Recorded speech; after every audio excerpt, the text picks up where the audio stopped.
महान दुख में फंस गया। परिणाम में पता चलेगा, अभी उसे पता परिणाम में। इसलिए ज्ञान ब्रह्मबोध प्राप्त करना बहुत कठिन, क्योंकि बिना निष्काम हुए आप आगे नहीं बढ़ सकते। तो बहुत सरल उपाय है, चाहे जो हो, जहां हो, जैसे भी हो, आप सबसे श्रेष्ठ भगवान के प्रिय बन जाएंगे और आपको इसमें इस तरह की कोई विशेष कष्टमयी साधना भी नहीं करनी पड़े। श्रीमद् भागवत में कहते हैं, अहो बत स्वपचतो गरीयान यज्जिह्वाग्रे वर्तते नाम तुभ्यम। ध्यान दीजिए, ते पुस्तपस्ते जुहुः शश्नुरार्या ब्रह्मानुचूर्णाम गृह्णन्ति ये ते। जिसके जिह्वा में राधा राधा राधा, श्री हरि राधा, राधा कृष्ण, राधा वल्लभ, राधे श्याम, या जो राम कृष्ण हरि शिव नाम जो तुम्हारे गुरुजी ने दिया हो, या जो तुम्हें प्रिय लगे, मन से जो नहीं कह रहे। यज्जिह्वाग्रे वर्तते नाम तुभ्यम, जिसकी जीव के अग्रभाग में ऐसा स्वभाव बन गया है, चल रहा है, नाम जप करे।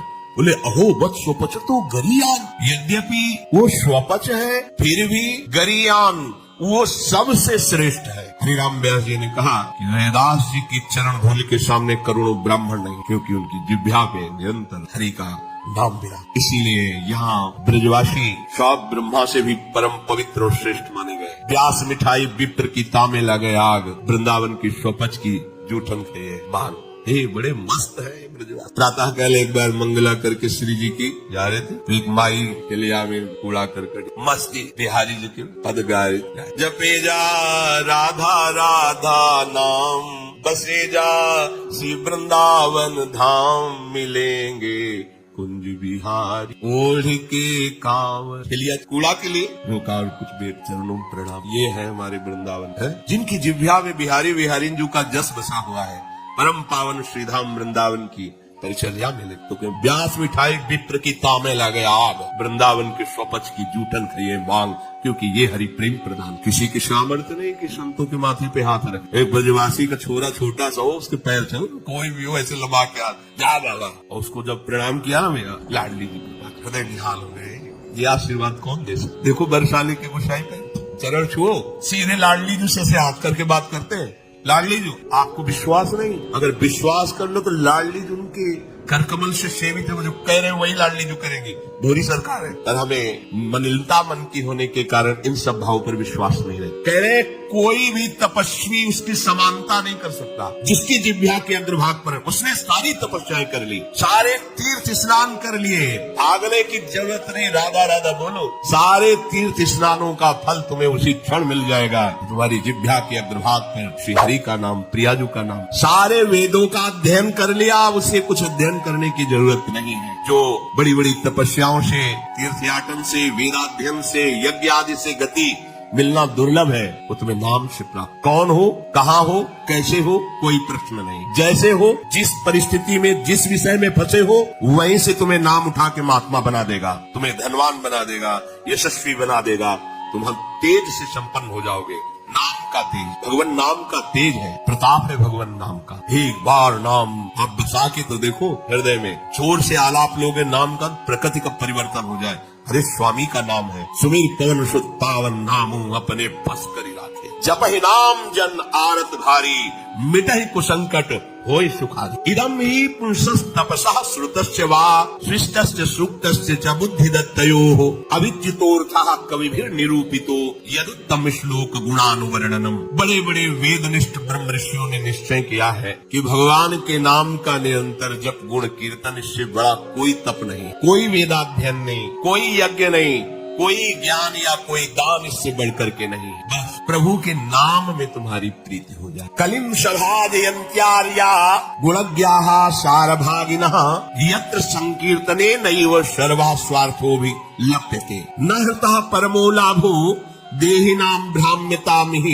यतो विन्देत परमाम शांतिम नश्यति संस्कृति। ये कलिकाल किसी को बख्शेगा नहीं, अगर नाम जप नहीं तो बुद्धि को भ्रष्ट कर देगा। इसका प्रभाव है कपट, चतुरता, बेईमानी और पापाचरण में रति, इसका प्रभाव है। कली इन दोषों से संपन्न है। हर एक इसका महान गुण है। जिसकी जिह्वा पे प्रभु का नाम होगा, इसके कोई भी दोष उसका स्पर्श नहीं कर सकते, और कली स्वयं भयभीत हो जाता है। जिसकी जिह्वा पे नाम है, इसकी एक बड़ी प्रशंसा है। 10,000 वर्ष तपस्या करने पर जो फल मिलता है 24 घंटे निरंतर नाम जप करने से मिल जाएगा। कलयुग की ये विशेष महिमा है। हम लोगों को भगवत प्राप्ति बड़ी सहज है। दाहिने पैर के अंगूठे के बल हाथ उठा के ऊपर, बोले कितने? 10,000।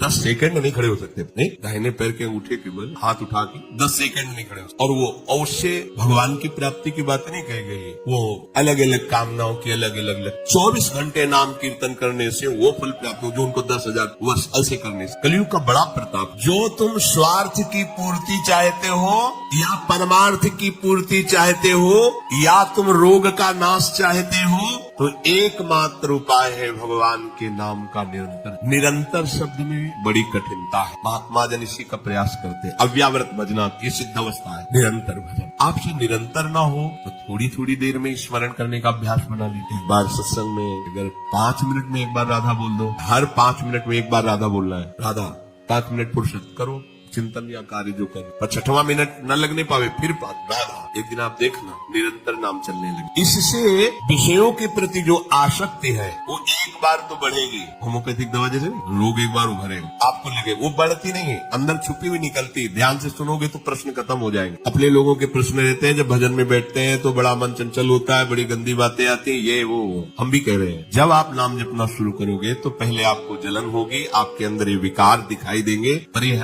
आते नहीं है, ये जाते हैं। धीरे धीरे इनका शमन हो जाए। और जब कभी आपको ऐसा लगे कि अब नाम जपने में हमारा एकाग्र मन नहीं हो रहा, तो बहुत सुंदर उपाय है ताली बजाकर नाम कीर्तन। अपने को विजय प्राप्त करना है मन पर, तो विषय होगा अभ्यास। और ये ऐसा नहीं कि ये नाचना गाना ये सब ऐसा नहीं, इससे भगवान की प्राप्ति हो जाए। जितने बड़े बड़े महान भक्त हुए सब नृत्य करते थे। मीरा जी रात रात भर नृत्य करती गिरधर के साथ। नरसिंह मेहता की करताल, 4 भक्त साथ है करताल लेकर नाच गोविंद रीझ जा। जहाँ कहीं 4 भक्त मिलकर कीर्तन करते होते हैं, नृत्य करते होते हैं, उन्हीं के बीच में गोविंद भी नाचते हैं। हमारी अभी दृष्टि मायाकृति इसलिए हम देख नहीं पा रहे हैं। प्रहलादस्तालधारी तरल गतितया चोद्धवा कांशधारी वीणाधारी सुरसिंह स्वर कुशलतया राग करता अर्जुनो भूत इंद्रो वादीन मृदंगम जय जय सुकराहा कीर्तने ते कुमारा यत्रागे भाववक्ता सरस रचनया व्यास पुत्रो बभूव। एक बार इन बड़े भक्तों का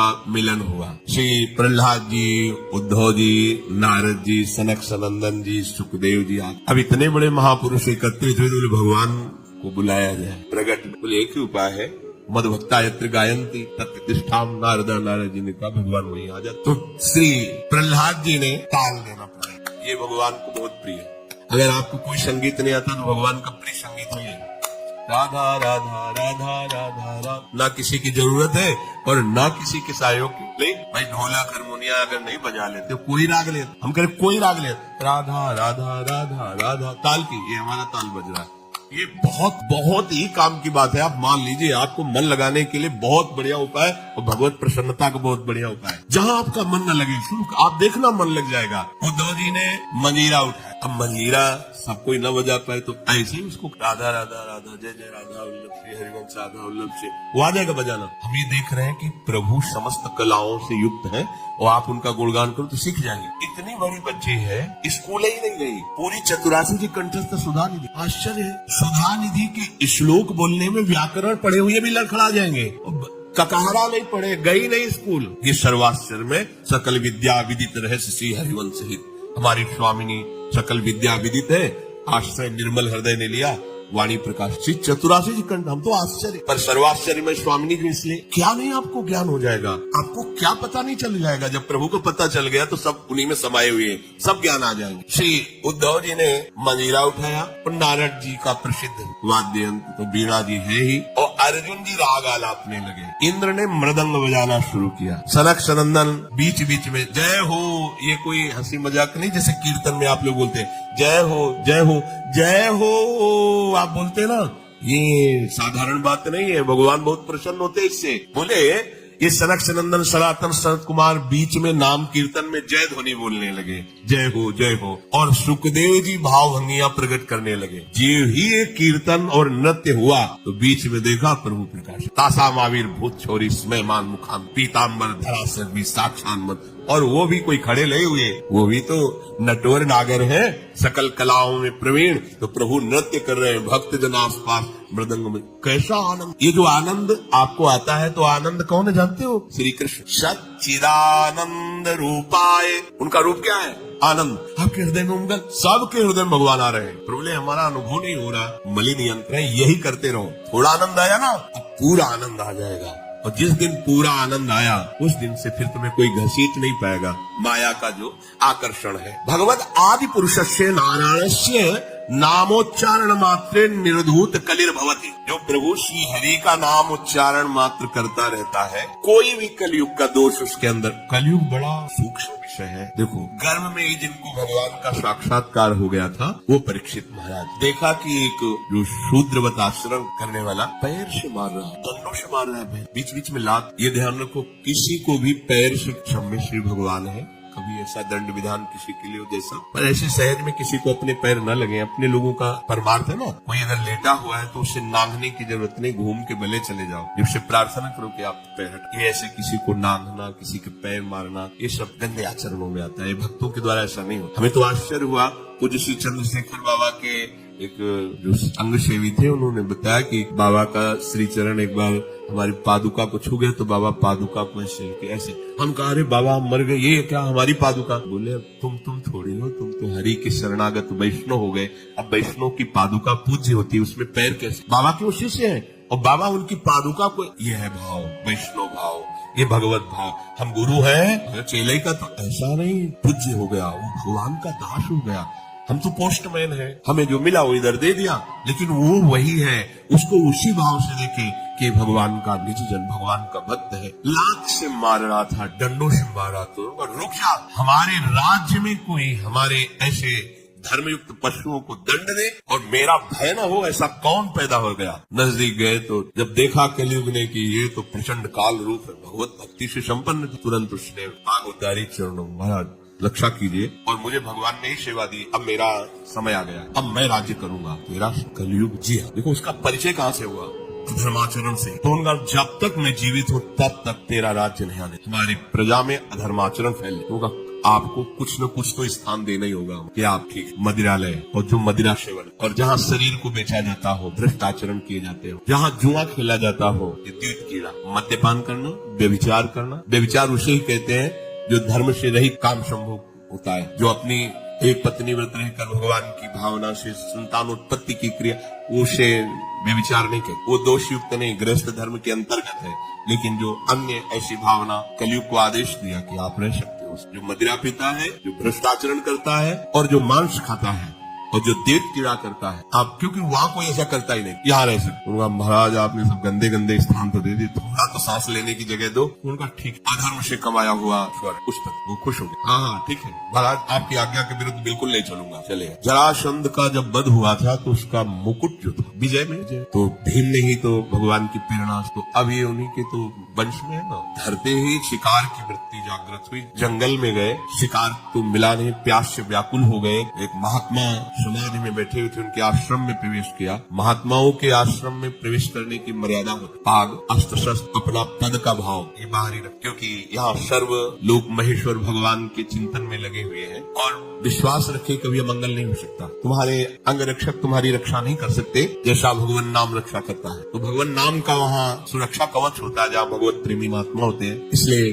बहुत जगह शास्त्रों में पाया गया है, जैसे कर्ण ऋषि के आश्रम में दुष्यंत जी तो अंगरक्षकों को बाहर ही छोड़कर अपना राजमुकुट और चरण पादुका उतार करके बड़ी दैन्यता से, ऐसे कई जगह महात्माओं के, पर आज ही भूल गए। ऐसे आश्रम में प्रवेश के, घोड़े से उतरे, कोई है, प्यास लगी है, तो ये मर्यादा है कि यदि राजा पधारे तो खड़े होकर उसका स्वागत, क्योंकि हम राजा के राज्य में रहकर भजन करते हैं। वो राजा हमारे भगवान का स्वरूप है, उसका खड़े होकर स्वागत और अर्घ आदि दिया जाए, ऐसा पूर्व ऋषियों ने किया है। अब वो समाधि शमीक ऋषि, उनका नजदीक गए, बड़े बड़े महात्माओं के दर्शन किए होंगे, तो क्या जानते नहीं कि समाधि अवस्था में है। समाधि अवस्था केवल शरीर दिखाई दे रहा है, बाहर से आप उसे मृत जैसा भी कह, अमृत स्थिति है, प्राण वायु ही संचलन नहीं हो रहा है, वृत्ति अंदर से, बाहर से सब क्रियाएं रुकी, समाधि की अलग अलग स्थितियां हो। तो आज इनको देखो कलयुग का प्रभाव, उनको ढोंग नजर आ रहा है। राजा है, इससे क्या बात करना है, बस ये बात सोच करके तुम आप उनके बैठ गए। बाहर निकले, देखा एक मरा हुआ सर्प पड़ा हुआ था, उसे उठाया उनके गले में। ये कलयुग का दोष। एक महात्मा पर पाखंड का आरोप। जब कलयुग चढ़ जाएगा तो तुम्हें सब ऐसे नजर आएगा, सब पाखंड, सब भ्रष्ट है, अरे सब नाटक, कलयुग का स्वभाव। और उनका अपमान करने की चेष्टा, ये अपमान है। अच्छा, उनको पता भी नहीं है कि कोई आया है, कोई ऐसी चेष्टा। चले गए। कुछ ब्रह्म ऋषि बालक कोई सेवा कार्य से आश्रम में प्रवेश किए तो देखा समीक ऋषि के गले में मरा हुआ सर्प। वहाँ बाहर वनवासियों से पूछा कौन आया था? बोले चक्रवर्ती सम्राट महाराज परीक्षित। दूसरा कोई नहीं गया? नहीं। तो ऐसा अमंगल कार्य, इतना उनका अभद्र व्यवहार एक ब्रह्म ऋषि से। छोटे छोटे बालक ही ऋषियों के थे। गए और श्रृंग ऋषि तर्पण कर रहे थे सूर्य भगवान का, तो जाके कहा कि आपके पिता के गले में मरा हुआ सर्प महाराज चक्रवर्ती सम्राट परीक्षित ने डाल दिया है। ऐसा धर्म का शासन करने वाला राजा अब इतना धार्मिक हो गया कि संत महात्माओं की स्थिति को भी नहीं जानता और अपमान कर दिया। ये समझते हैं कि इनको कोई दंड नहीं दे सकता, तो भूल करते हैं। दंडधारी राजाओं से भी बढ़कर प्रचंड दंड देने का अधिकार ब्रह्म ऋषियों के बालकों को भी है। जल उठाया और कहा मैं सत्य को साक्षी करके इस राजा को शाप देता हूँ, 7 दिन के अंतर्गत भयंकर रूप धारण करके तक्षक डसे, उसकी 7वें दिन मृत्यु हो जाए। अब बधाए अपने पिता के गले में लिपट कर रोने लगे। बहुत हिलन डुलन रोने की आवाज, धीरे धीरे प्राणवायु संचलित, आंख खुला। रो क्यों रहे हो? उन्होंने कहा सर्प डाल करके परीक्षित जैसा अपमान कोई बात है, और हमें चाहिए था कि हम उनका उठकर स्वागत करते हैं, उनको जला भी पिलाते, गलती हमारी। वो ब्रह्म। तो अन्य ऋषि बालकों ने कहा कि श्रृंगी ने तो शाप दे दिया। उन्हें भयंकर ऐसा किस कार्य, वो शाप के योग्य? क्या साथ दिया? बोले 7 दिन में तक्षक सर्प आएगा डस। अब तो उनकी भी सामर्थ्य नहीं, पिता की भी की मिटास। ब्रह्म ऋषि के वचन ऐसे नहीं होते। तो ना ब्राह्मणत्व रह गया, न तपस्या रह गई, न भजन रह गया है, न भाव रह गया है। दिन भर हम झूठ बोलते रहते, तो हम कुछ भी बोले क्या लागू? सत्य का चिंतन करता है, ब्रह्मचर्य से रहता है, सत्यवाणी बोलता है, वो आज भी बोल दे तो वैसे ही हो जाएगा जैसा बोले। एक बालक के वचन को ब्रह्म ऋषि भी नहीं मिटा। अपने शिष्यों को भेजा, जाओ निवेदन करो महाराज परीक्षित को। उधर हो गए, जीव ही मुकुट उतार कर, ये क्या हो मेरे द्वारा, ये क्या? हाय हाय मच गया हृदय में। मैं किसी महात्मा के साथ ऐसा व्यवहार कैसे कर सकता हूँ? भगवान मुझे दंड दे। ये है धर्मात्मा का, भगवान मुझे दंड दे, बिल्कुल क्षमा न करे। इतने में ऋषि के शिष्य पहुंच जाते हैं और कहा महाराज आपको एक सूचना है, बड़ी अशुभ सूचना। आपके द्वारा जो कृत्य हुआ उसका दंड विधान संघ ऋषि ने कर दिया है। आज के 7वें दिन तक चक्षर पाक को डसेगा, आप अपना उपाय कर लीजिए। कल्याण का, बचने का तो कोई उपाय ही नहीं है। बहुत प्रसन्न हुए जैसे किसी ने उनको महासुख दे दिया। ये है भगवान के आश्रित, कोई भी साप ताप भय नहीं प्रदान कर सकता। प्रसन्न हुए, मैं तो मांग ही रहा था कोई दंड मिले। बहुत अच्छा। जन्मेजय को बुलाया, उसी से रात दिया और गंगा किनारे जा करके बस आमरण अनशन व्रत, एक बूंद पानी भी नहीं पीऊंगा। और कैसे भगवत प्राप्ति हो 7 दिन में चिंतन ही कर रहे थे। बड़े बड़े संत महात्माओं ने जो साप की बात सुनी, सब आ गए गंगा के। उसमें भगवान व्यासदेव जी, वशिष्ठ जी, बड़े बड़े महापुरुष नामी सब आ गए। सबसे पूछा 7 दिन में निश्चित भगवत प्राप्ति हो जाए, आप सब हमें ऐसा उपाय बताइए। सब आपस में विचार ही कर रहे थे। इतने में देखा आनंद में मगन हुए निर्वस्त्र दिगंबर भगवान सुखदेव, 16 वर्ष की अवस्था है, कृष्ण नाम जिह्वा से निकल रहा है, जीव आयुष। कैसे 7 दिन में भगवत प्राप्ति? बोले 7 दिन के पहले ही तुम्हें साक्षात्कार श्रीमद् भागवत श्रवण कराया और पूछा बेटा परीक्षित तुम्हें इस समय क्या तक्षक से डर है? उनका नहीं भगवान, आपने मुझे ऐसी स्थिति प्रदान कर दी कि एक तक्षक क्या करोड़ों महाकाल का रूप धारण करके भी आवे, मुझे कोई डर नहीं, क्योंकि मैं ऐसी स्थिति को प्राप्त हो गया हूँ, मृत्यु मुझे छूने से उठे हो। इतने बड़े महापुरुष को भी कलयुग ने ठग लिया था, पर भगवान का आश्रय था ना। तो कह रहे हैं कि कलयुग का बिल्कुल भी प्रभाव उसके ऊपर नहीं पड़ेगा जो नाम जप करता रहेगा। बच्चों, इसलिए हम आपसे बार बार लगभग 2-4 दिन में सत्संग में प्रार्थना करते कि शराब मत पियो, बुद्धि भ्रष्ट कर देगा, कलयुग का स्थान है, ये वो कार्य करा देगा, इसी जीवन में तुम जीने लायक नहीं रहोगे। पराई बहन बेटियों के साथ व्यभिचार की प्रवृत्ति बिल्कुल मन में मत रखो, कलयुग का स्थान तुम्हें नष्ट कर देगा, दुर्गति हो जाएगी। ये जुआ खेलना, मटका और शेयर बाजार आदि के जुआ, ये सब जुआ के अंतर्गत आते हैं। बचिए, घर बैठे इतने लगा देंगे, इतने आ जाएंगे, और जब उतने सब चले जाएंगे तब बेईमानी सुहाएगी, गंदे आचरण सुहाएंगे, चिंता में बैठ जाओगे, कोई भजन साधन नहीं बनेगा।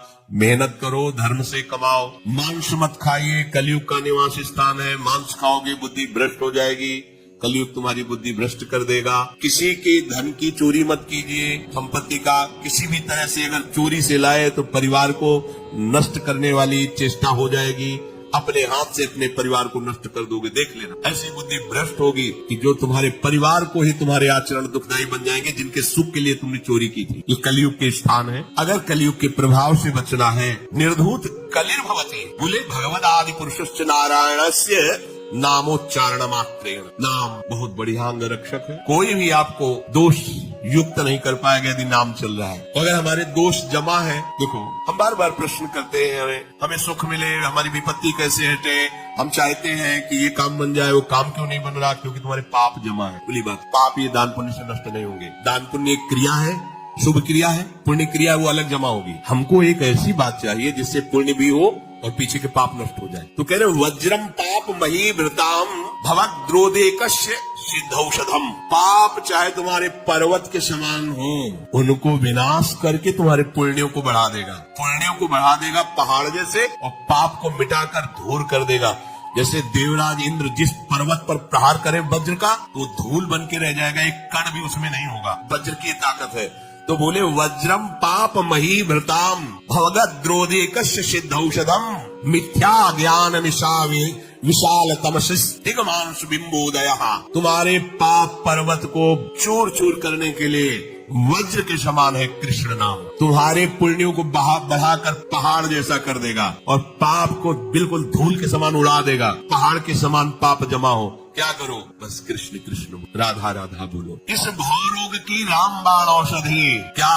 बोले सिद्ध औषधम, कृष्ण कृष्ण बोलो। अपने गुरु प्रदत्त नाम को निरंतर जपो। अगर आपको यह वीडियो अच्छी लगी है तो वीडियो को लाइक करें, कमेंट करें और चैनल को सब्सक्राइब जरूर करें। और मैं आपको मिलता हूँ कल एक और नए वीडियो के साथ। राधे राधे।